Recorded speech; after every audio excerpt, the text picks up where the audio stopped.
The captain, he went on the radio and he's like, we just want to make sure everyone knows he has a Paralympic champion on the plane. On the Podium is back with more Olympians and Paralympians sharing their remarkable stories. On the Podium, listen now wherever you get your BBC podcasts. Welcome to The Inquiry with me, Tanya Beckett. One question, 4 expert witnesses and an answer.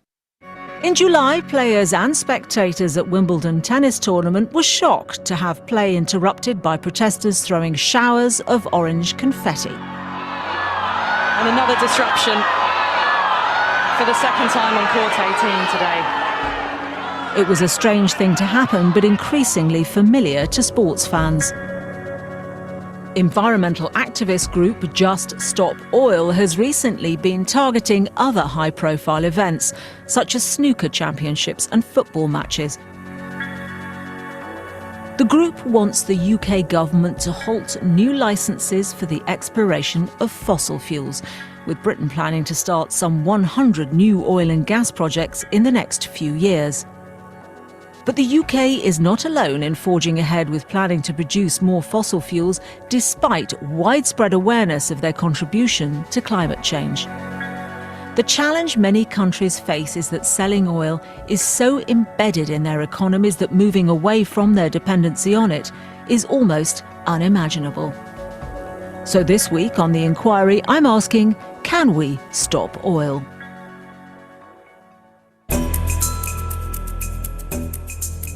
Part 1. The history of oil. Right now, the world is consuming 100 million barrels of oil a day. That's about 10 times what it consumed in 1950. So our global oil consumption has increased dramatically over the last 75 years. Our first expert witness is Gregory Brew, an analyst at Eurasia Group and an oil historian and author. Well, oil has a long history. It's been around in one way or another for really thousands of years. But when we look at the history of oil in the modern era, we really see it starting in the middle of the 19th century. The birth of the commercial production of oil was marked over a century and a half ago, with the discovery of reserves in eastern Pennsylvania in the 1860s. For the first 50 or 60 years of the oil industry, from the mid-19th century up to the beginning of the 20th century, most of the world's oil was produced and indeed consumed within the United States. The U.S. is far and away the most prolific oil producer and oil consumer in history. Nobody else really comes close. In 1870, an American named John Rockefeller founded a company called Standard Oil. By the early 1900s, it had become one of the world's largest and most powerful monopolies. Standard Oil was broken up by the US government in 1911 because of its over-dominance, and 3 new companies were born: Chevron, Mobil and Exxon. By this time, the Industrial Revolution had swept across America, and progressively more oil was being used to fuel not just factories, but also the increasing number of vehicles on the country's roads.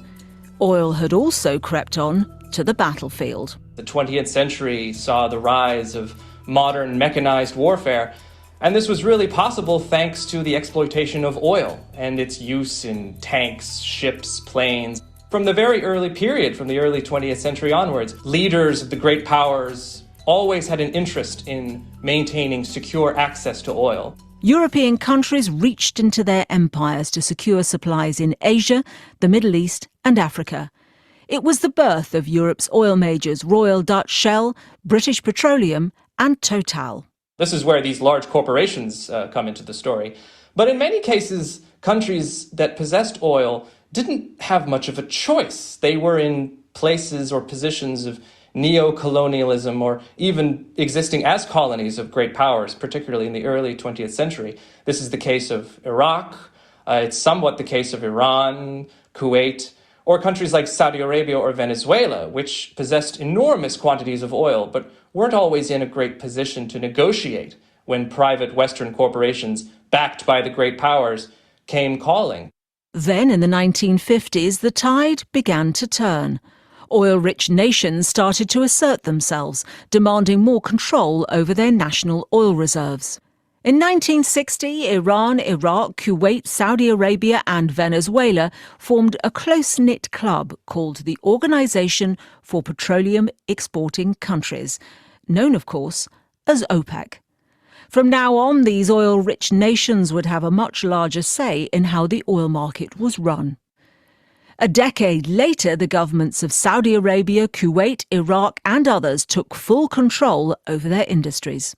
The 1970s is the moment where the oil states of OPEC are able to push out the companies, they nationalize their oil industries, they try to take control, they start pushing prices upward.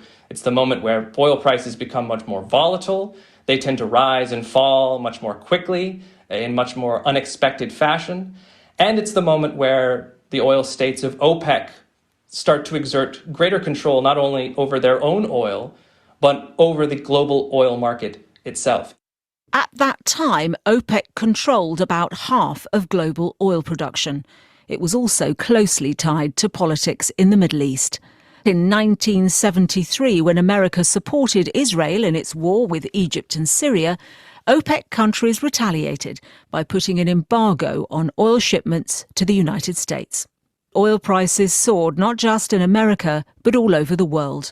It was a sharp reminder that the new reality for oil was one of a globally interconnected market.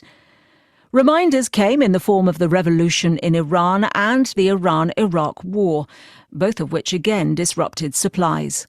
4 decades later, the oil market was rocked once again by Russia's invasion of Ukraine and the oil sanctions on Moscow that followed. When a war can cause the price of oil to increase so dramatically and so quickly, causing so much economic hardship across the world, the logical response is to try to reduce your dependence on oil. So even though we have recognized the need for an energy transition, I think the war has also shown us that oil continues to be an important ingredient in the global economy and in global geopolitics, and will continue to be one for the foreseeable future.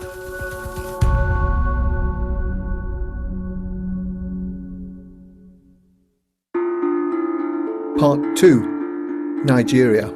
Our second expert witness is the director of the African Studies Center at the University of Michigan. My name is Somolade Adumbi. Nigeria is Africa's largest oil producer. In 2021, crude oil accounted for over 75% of the country's total exports.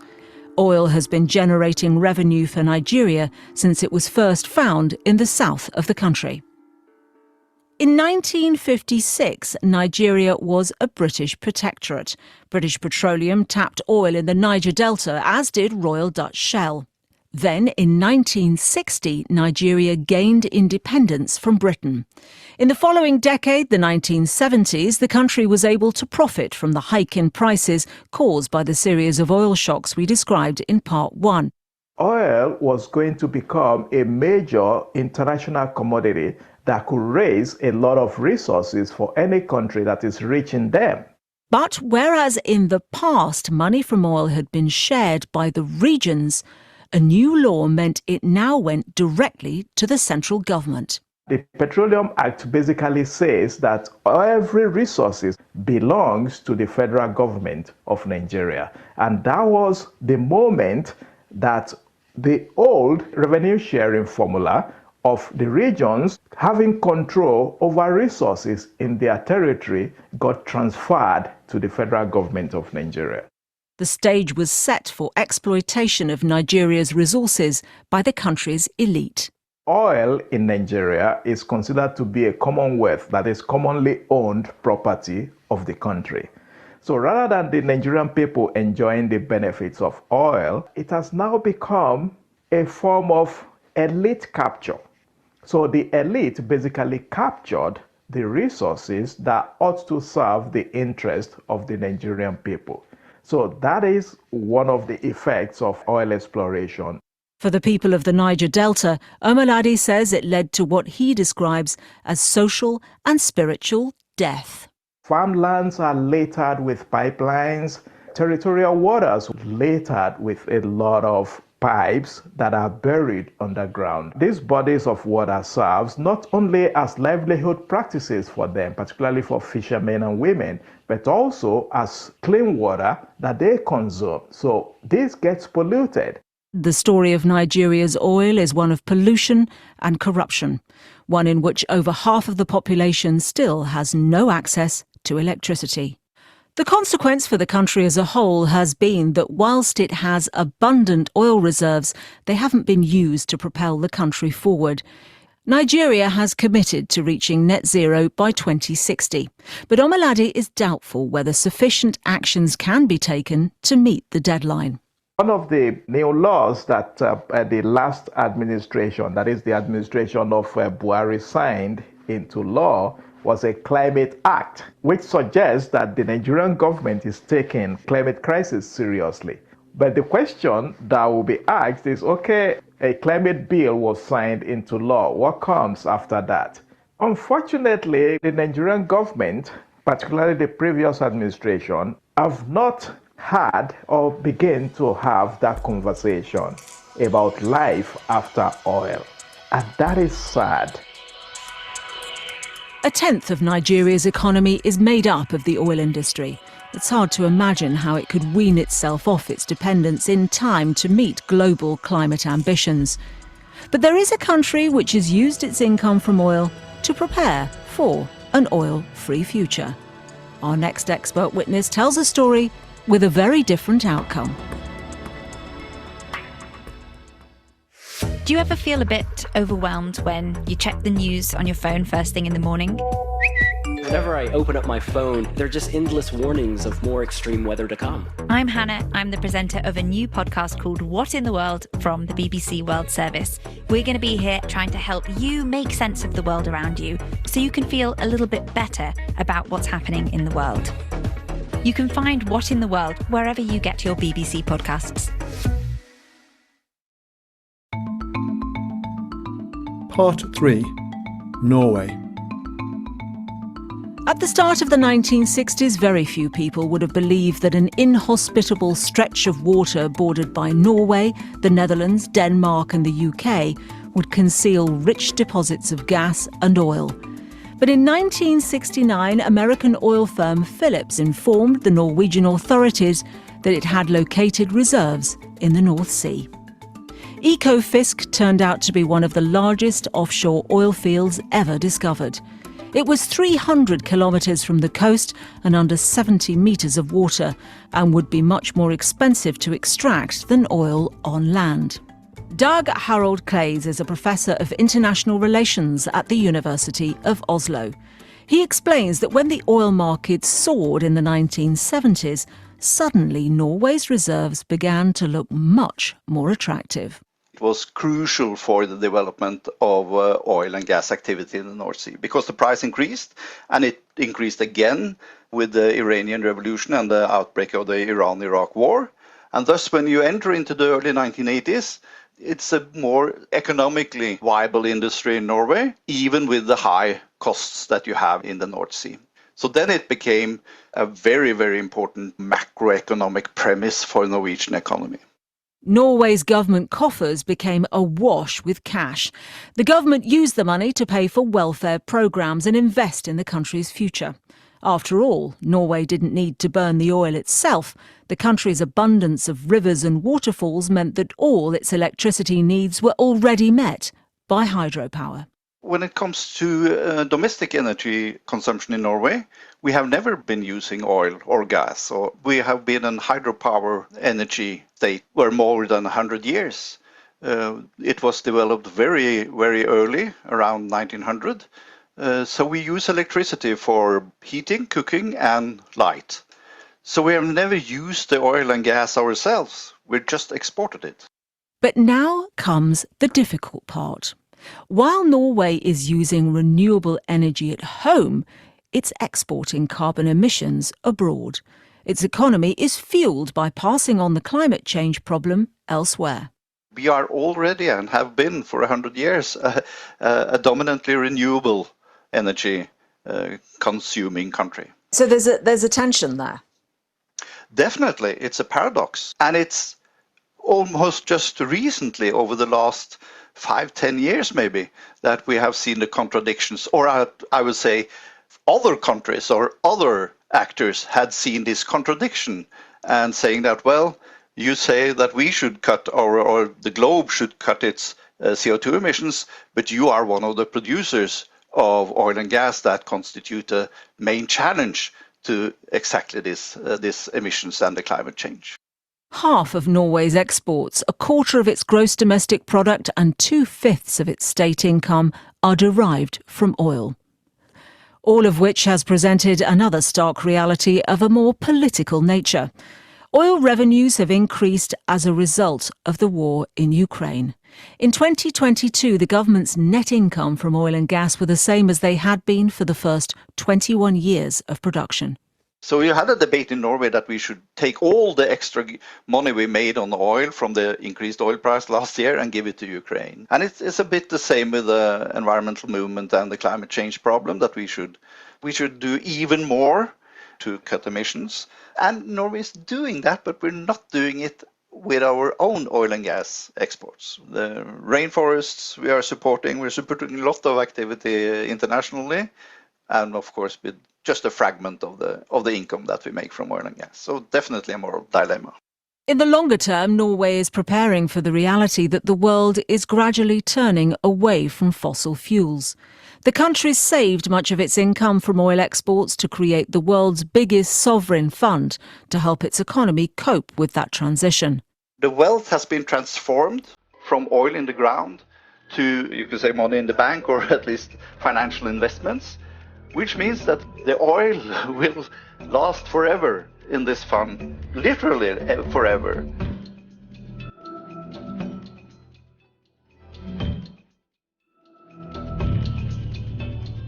But what about countries that have only just started to drill for oil in recent years? Countries in what we term the Global South, for example, Africa and Latin America, who early on in their oil production now find themselves swimming against the tide. Time for our next expert witness.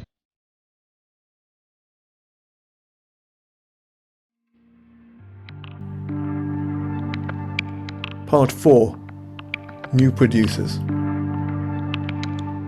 In the Global South, there are too many government planners that think that oil and gas will stay for another 50 years. I think that's quite unlikely. I think it's important to anticipate that over the next 20 years or even 15 years, its relevance economically and politically will really decline. Valerie Marcel is the head of the New Producers Group, a network of governments from 26 countries that are new to the oil and gas sector. Such nations include Guyana, Uganda and Mozambique. Valerie says the first challenge is to convince these countries in the Global South that they need to make a plan for a future that is not financed by oil. We have a tendency to forget that there are many countries on a completely different course. And the countries that I work with are really among the most climate vulnerable. They are not responsible for climate change. They are low-income countries. These countries have really put all their eggs in this basket of petroleum, and they're really hoping that it will meet their development needs, their fiscal needs, repay their public debt, help them fund their transition, help them even invest in renewables.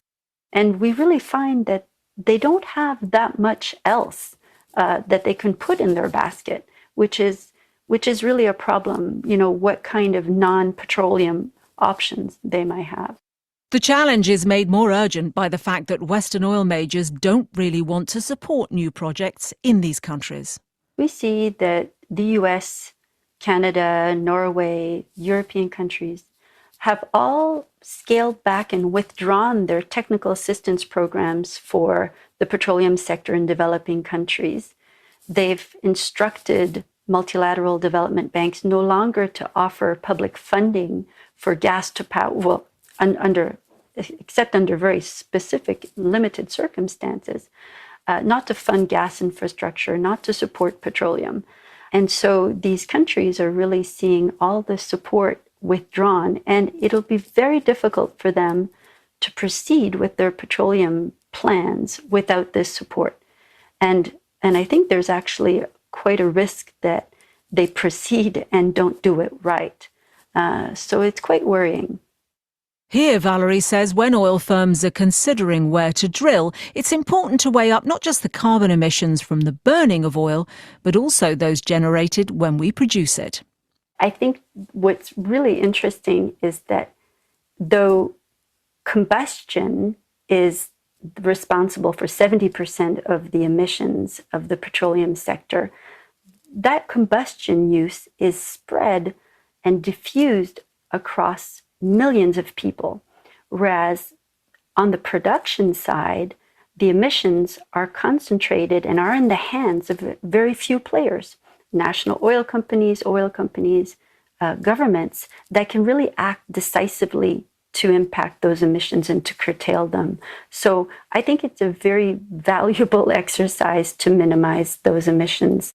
Valerie argues that this important consideration builds the case for oil companies to look again at untapped reserves in the Global South as a path to producing oil in a way that is cost-effective when it comes to the environment. I think emerging and new oil and gas producers can deliver projects that are really at the lowest emissions intensity because they're not fixing rusty, leaky pipes. They're building from scratch, and so they can do it right. They're also guided by the history of poor outcomes that they see around the world with the development of the petroleum sector, because very few countries have successfully managed this sector for positive development and governance outcomes. So they look to the bad players out there, and they do speak a lot to this issue of how can they do it right and avoid the resource curse. But it is a very challenging course to follow.